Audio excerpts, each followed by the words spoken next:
Kovo 11-osios proga Seimo narys Valentinas Mazuronis ir vicemerė Daiva Matonienė draugėn sukvietė šiauliečius. Darganoto orą pamiršę pačių įvairiausių bendruomenių atstovai Šiaulių arenoje savo rankomis kūrė tautinius kamuolius.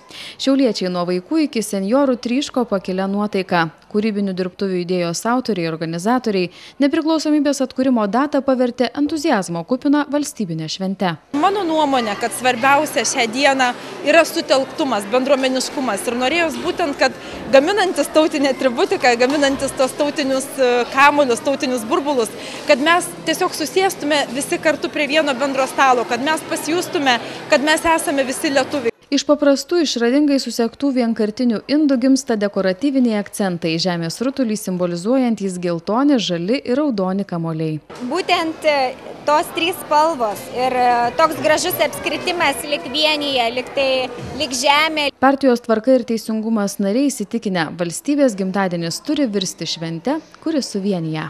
Tai yra ir tiem, kurie dalyvauja, jūs matot, čia yra tikrai labai daug žmonių su šeimom, su vaikais. Tai yra realus, galbūt mūsų valstybės, aš pasakysiu, kūrimas arba prisidėjimas prie bendrų darbų.